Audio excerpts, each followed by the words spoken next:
Everybody, welcome to Out the First. It's January 16th, 2025. I'm Ryan Melangy. Thanks for catching our show today. Appreciate it, whether you're watching us on the live stream on GNA TV after the fact or in podcast form.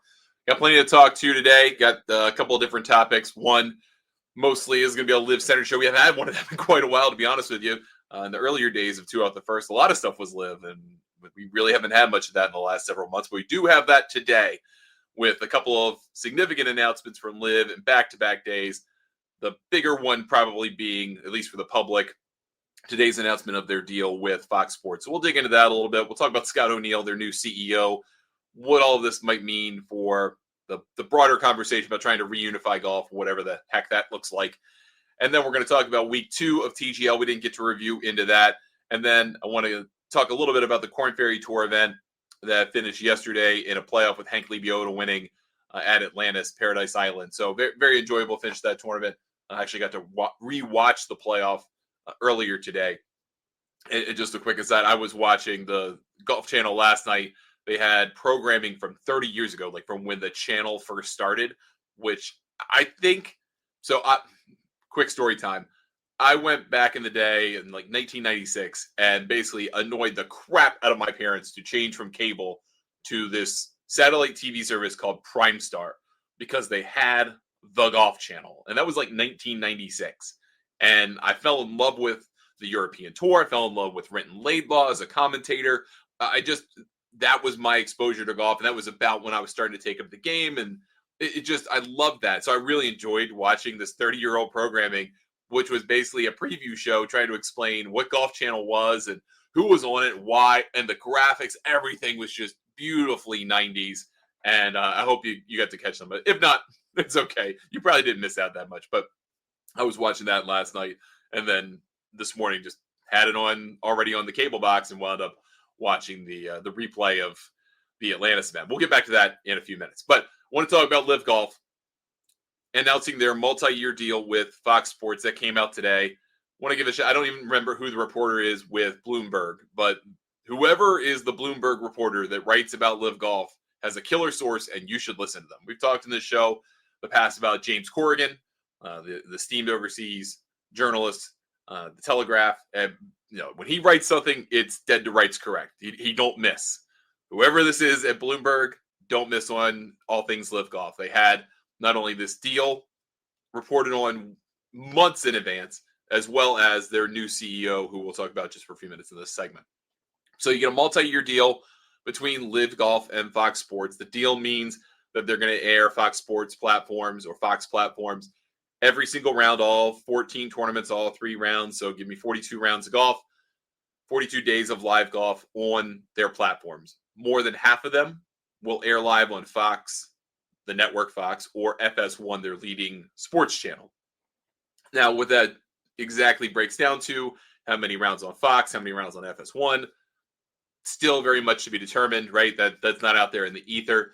But you would think for all of the international events, the ones that are 5, 6, 7, 8, 10 time zones away from the eastern half of the United States, eastern seaboard of the United States, those are going to be on FS1, right? Almost in their entirety, because there's really no reason to put them on Fox television, right? If you're going to have something on that late at night or that early in the morning, the Fox network just doesn't work out that way. So FS1 can do that. They'll have those rounds. Fox will have almost certainly all the rounds that are on the weekends in the United States, Saturdays and Sundays, unless there's like baseball on the way, which can happen. They have baseball rights. That Fox Saturday baseball is a big thing. MLB on Saturdays in the summer is a big thing. So that's part of it. They'll figure all of that out. The rest of it will be on FS2, which way fewer people have than FS1. The distribution of FS1 is really good. It's pretty comparable to what you would see with ESPN or there's really no other major sports network that has that kind of distribution. Better than NFL Network, better than NBA TV. Similar, maybe more like TNT. I don't know.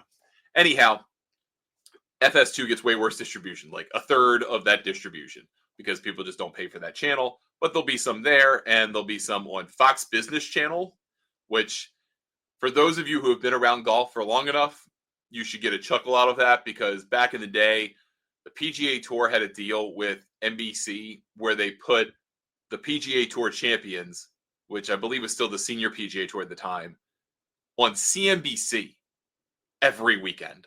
And instead of airing like another 10-hour Shark Tank marathon or whatever stuff they did, Capital Crimes or whatever, they aired golf, Senior Tour golf, because of the Charles Schwab connection, all that stuff, I guess. It was a horrible mistake. It was a terrible idea. It put the tour behind the 8-ball for years, and when they got back to Golf Channel, things were a lot better. Now you can kind of laugh about that, but they're not going to get like 20 rounds of LIV Golf on Fox Business. You probably get some, a handful, 6, I don't know, whatever.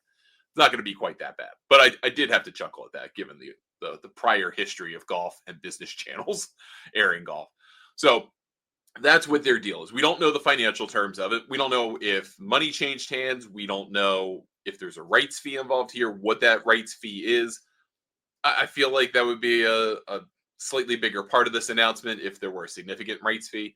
We also don't know the length of the agreement. We know it's multi-year. Multi-year can mean 2. It can mean 10. My guess is it's 2 to 3, 2 to 4 years, somewhere in that range. There's probably options involved, right? So if for whatever reason, whatever the agreement that might be someday between the PGA Tour, the PIF, DP World Tour, whoever needs to modify this relationship, that might happen. I do think that is a very interesting possibility with there's no base to this whatsoever. But let's just say in a universe where the DP World Tour has an agreement with LIV, with the PIF, to have some kind of back and forth. Maybe distribution is part of that. That could be kind of interesting. Maybe get the DP World Tour some more eyeballs. Maybe they find a home in Fox. I have no idea. I'm just spitballing ideas out here. Not saying any of that's going to happen, but I do find that an interesting idea, potentially as well, if that's the way that it goes. You pair this news, this announcement, second day in a row, big announcements for LIV, with them announcing Scott O'Neill as their new CEO. So they did that first, right? Because Scott O'Neill's name is all over the press release. He's got a quote in there, and he's named as the chief executive of LIV Golf, right? And so you needed to announce him first, then the TV deal, and then whatever else they're going to do, rosters-wise, all that stuff, that'll come out too. Scott O'Neill has a ton of experience in the sports and entertainment industry. Worked for the Harris ownership group, so the folks who now own the Commanders, but also the 76ers. He's worked for the Laureas, the people who have the Philadelphia Eagles, New York sports teams. He's the MSG folks. He's done a little bit of everything in terms of sports property management. That doesn't mean he's running a league, but obviously very intimately involved with the business of sports. He knows what's going on. Rory McIlroy actually lauded the hire for Scott O'Neill to a degree. Talked after the first round in Dubai today, shot a 270 in his attempt for a three-peat. And he's, five back, I think, of the lead. But McIlroy said that Scott O'Neill actually came to the first week of TGL, and he was also there for the showdown in Vegas between Scotty and Rory versus Brooks and Bryson. So this was a poorly kept secret, right? Like Bloomberg put it out there not because he was about to be named CEO. It was he signed the contract. They just haven't said it yet. And that he was already working on the job. So when there was the feedback from Josh Carpenter from Sports Business Journal, whose work I cite way too often, but he does a great job. He was talking about potential LIV expansion. We talked about that on our last episode, that they could be looking to bring in more players, maybe celebrities, maybe LPGA players, maybe LIV Golf players. There's a lot of conversations that sound like they're happening in LIV right now, and there are also a lot of conversations that seem to be happening with TGL right now. And there is some crossover there. TGL thinking about their expansion. TGL thinking about bringing in LPGA players, celebrities, rounding out teams, having new locations, all of that different type of stuff. That's what they're talking about. And that means there's some interfacing there with LIV. And I think there is some room to negotiate here because of the tone McIlroy set in talking about Scott O'Neill and saying, hey, the moves they're making basically said they're not going anywhere for a while. They're not going anywhere anytime soon, suggesting that these couple of moves try to tell you, hey, whatever gets worked out is not going to mean the demise of LIV. It might change it, but it's not going to mean the demise of it. And that is that's an interesting development. That does mean something. for the entire time that LIV has existed and Greg Norman's been the CEO and commissioner, Tiger and Rory have sat on the other side and basically said, Greg's got to go, then we can start dealing with you. Well, Greg's gone now. So at least in a day-to-day capacity, at least in the CEO capacity. So now, does that mean the thaw starts about different conversations? There could be a conversation about LIV golfers in TGL. Does that happen? I don't know, but I get the sense that Scott O'Neill is a pretty proactive guy. He wants to pursue some ideas. He will be more easily warmed up to than Greg Norman, because Norman was the provocateur. He was the public face. He took all the bullets for the LIV Golf product, for the players moving. That was his job, to get it off the ground and just be the guy that took it all. And then move on to a guy at Scott O'Neill for a little bit more stability, a little bit more normalization. That seems like the goal here. And if that is the goal, I think Scott O'Neill is a good hire to that end. Having a deal with Fox Sports is helpful to that end. We'll see if it helps establish an audience. Maybe it does. Maybe it doesn't. Cable TV, as we've talked about here when we talk about ratings on Two Out the First, is a dying product. It is a product in existential trouble, right? People are shedding cable subscriptions left and right every day. And so there's a smaller audience for this product, just sheer numbers than there used to be 5-10 years ago, right? So we'll see what that means ratings-wise. We'll figure that out over the course of the 2025 season. So far, what we've seen from PGA Tour ratings, not good, not great, right? So we've got to keep that in mind. We'll see about all of that as we go. But all told, this is a pretty big week for LIV, and they kind of like to stack announcements like this, kind of one after another. But then we'll get an announcement of who's finally playing everything. Once the Dubai Desert Classic's over, they'll probably put everything out. Maybe McKibben signs, maybe he doesn't. Rory McIlroy talked about that ahead of the Dubai Desert Classic, about Tom McKibben, who's rumored to be signing with them. I don't know if he has signed. He doesn't know, McIlroy either. Things can change the last minute, of course. But McIlroy said he had spoke with McKibben. They had an open dialogue about it. Basically said he would be disappointed if McKibben made that decision. It would lock him out of a PGA Tour card, which he earned after last year on the DP World Tour. Would lock him out of the Ryder Cup potentially for a long time. Stuff like that. So we'll see what happens there. I don't think there are really any significant major remaining surprises to players that could sign with LIV at this point. The LIV bots fired up the trolling machine when Xander Schauffele withdrew from the Amex this week, saying, "Oh, he's going to LIV." We're trying to relive 2022 all over again. That's not it. It is what it is at this point. So we'll see what this means for Fox. See what this means for LIV. And who knows, we'll probably have a conversation about this as it goes along. All right, let's talk a little bit about Hank Lebioda. Hank Lebioda was the last man in to the Korn Ferry Tour Championship presented by United Leasing and Finance last year. He was the 75th player out of 75 players in that field at French Lick. He got in there by the skin of his teeth, probably a 1 to 2 shots over the season difference between him getting in and having a guaranteed card next year on the Korn Ferry Tour and not. He had a good week in French Lick. That didn't really matter because everything resets. He wasn't going to get a card unless he won. And even then, I think that was still probably pretty difficult. But he found himself in a position where he had a guaranteed place to play in 2025 in the Korn Ferry Tour. He could go take a shot at PGA Tour Q School, also fine, didn't get through, but he knew he had a place to be. Then he wins yesterday on the Korn Ferry Tour. Wins in a playoff, first playoff hole against S.H. Kim on the Ocean Club course at Atlantis, Paradise Island. And there was a tie on 18 under 262. Golf course that had to be prepped in really short order to get ready for this event. The folks at Atlantis had 4 months to get this event off the ground. And in golf terms, that is like a week. It was incredible what they managed to do down there. They took on the challenge. They housed the players. They got the facility in tremendous condition. The membership was great.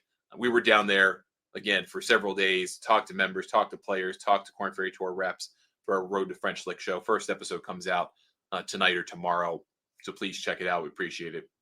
But Lebioda finds himself into a playoff 18 under 262 with S.H. Kim, who, by the way, I should give a shout out to because he comes from the PGA Tour position of, I have to come down here and play, and I didn't have access to PGA Tour stuff so far early in the year. It'll get better as it goes. But he showed up. He showed up with a good attitude. He really did and meant to play like he wanted to win and get his card back. If that meant he won, then that could send him down a path to the Korn Ferry Tour points and maybe changes his year. Gets into a playoff, and Lebioda on 18. There's a pretty tricky par 4. Usually plays into the wind. There's water on the right. It's not easy. Lebioda sticks it to, 7 inches with his approach shot. And S.H. Kim hit a pretty decent second shot to 25 feet on a tough hole with a not so big putting surface for a hole that long, and just doesn't make the birdie. Lebioda taps in. He is the winner.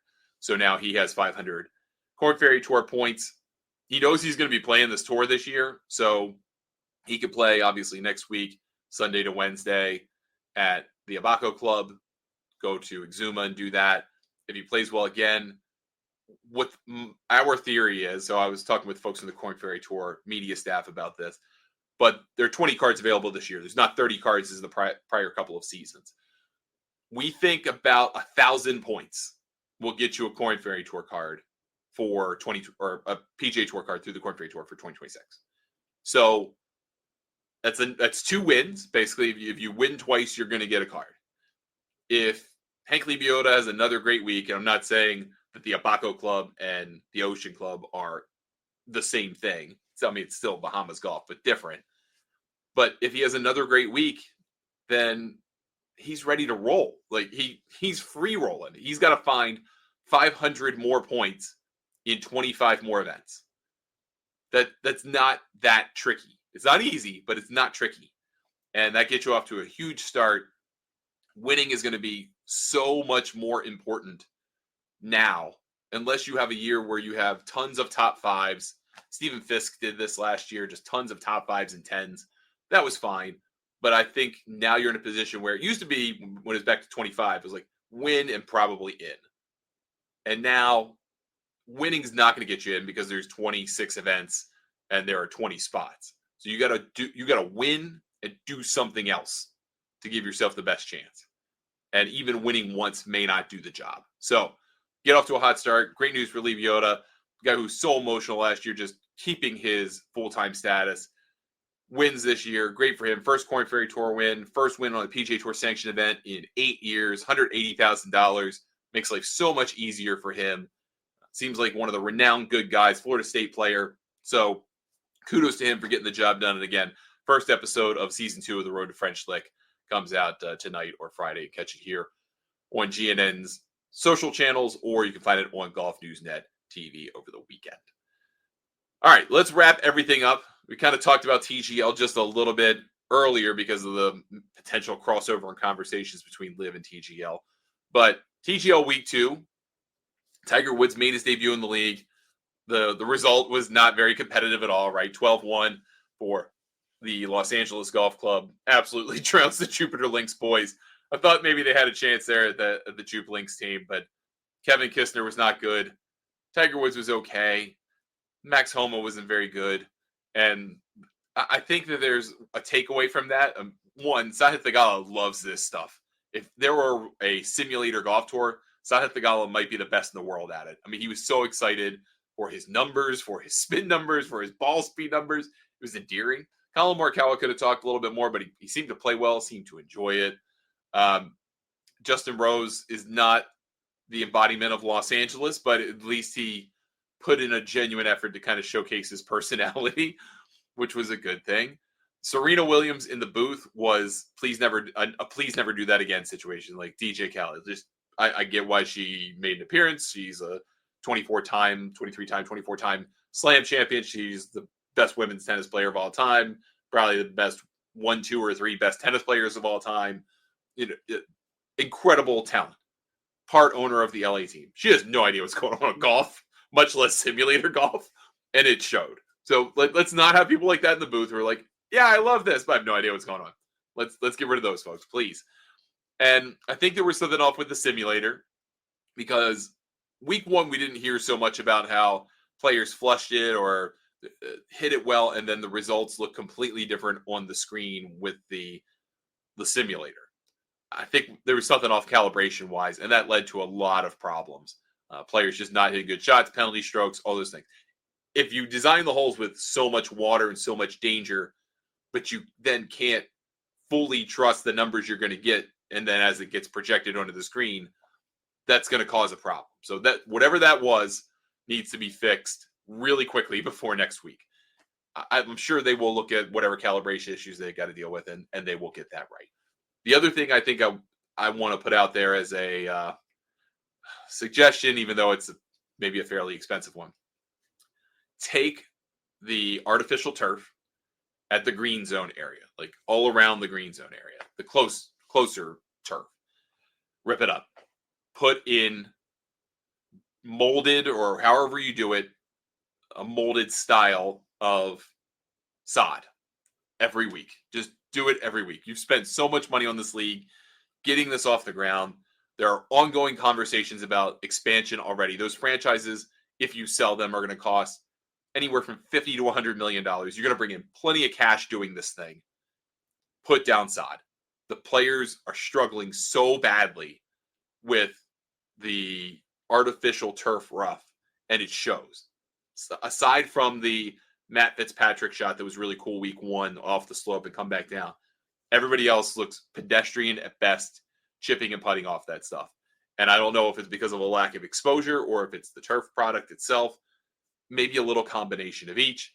But if you put real grass in there, it probably wouldn't be as bad if you kept the artificial turf grass for the putting surface itself.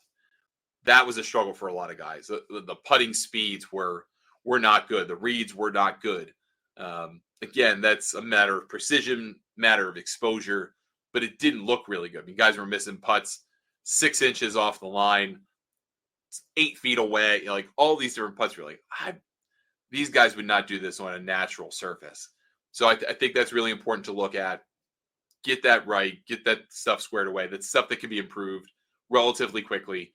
And again, you already got the live grass playing surfaces for the tee boxes and the rough area and stuff. Just bring that over. Bring in, a half acre of sod every week. I know it's expensive. Sod's not free.